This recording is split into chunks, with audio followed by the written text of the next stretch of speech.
ទ្រប digital ទាំងប៉ុន្មាននេះនឹងមិនទាន់ងើបឡើងខ្លាំងវិញនៅឡើយទេ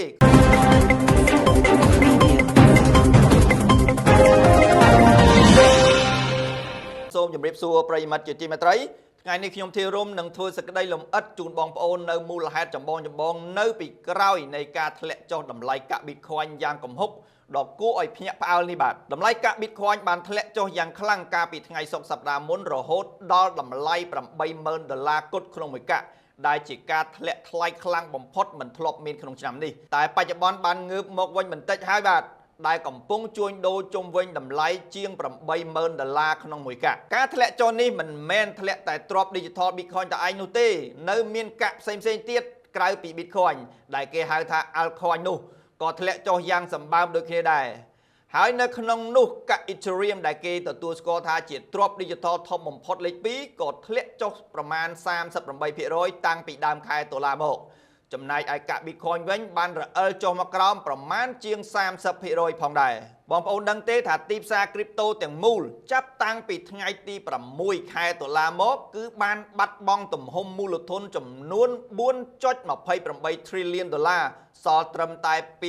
$2.99 trillion តែប៉ុណ្ណោះគិតត្រឹមដើមសប្តាហ៍នេះបើយោងតាមគេហទំព័រ Yahoo Finance បានចេញផ្សាយការពីពេលថ្មីនេះមូលហេតុចម្បងនៃការខ្ទាតចេញពីប្រាក់វិនិយោគដ៏មហិមានេះដែលរួមចំណែកឲ្យរូបិយប័ណ្ណ Digital Bitcoin ធ្លាក់ចុះដែរនោះគឺលំហូរទុនក្នុងប្រព័ន្ធ ETF ដែលធ្លាប់រួមចំណែកយ៉ាងសំខាន់ធ្វើឲ្យទ្រព្យ Digital ទាំងនេះឡើងថ្លៃកប់ពពកនៅគ្រាមុននោះបានធ្លាក់ចុះទុនវិនិយោគដល់ទៅ$3.5 លានក្នុងខែវិច្ឆិកានេះកត្តាសំខាន់មួយទៀតនោះគឺច្បាប់ដែលគ្រប់គ្រង Crypto ក្នុងសហរដ្ឋអាមេរិកគឺត្រូវបានជាប់គាំងនៅត្រឹមព្រឹទ្ធសភាដែលស្ទើរតែគ្មានដំណើរការអ្វីទាំងអស់ដែលនេះជាមូលហេតុធ្វើឲ្យស្ថាប័នហិរញ្ញវត្ថុមានភាពមិនប្រកបប្រជាក្នុងទ្រព្យ Digital ទាំងនេះបើយោងតាមធនាគារ Deutsche Bank បានចេញផ្សាយបាទជាសង្ខេបទំនោរវិនិយោគិនបច្ចុប្បន្នជាពិសេសស្ថាប័នហិរញ្ញវត្ថុធំមិនទាន់បង្ហាញសុទិដ្ឋិនិយមនៃការដាក់ទុនបន្ថែមនិងមានតែដកទុនត្រឡប់ទៅវិញពីទីផ្សារ Crypto ដូចនេះទ្រព្យ Digital ទាំងប៉ុន្មាននេះនឹងមិនទាន់ងើបឡើងខ្លាំងវិញនៅឡើយទេក្នុងស្ថានភាពបច្ចុប្បន្នបាទ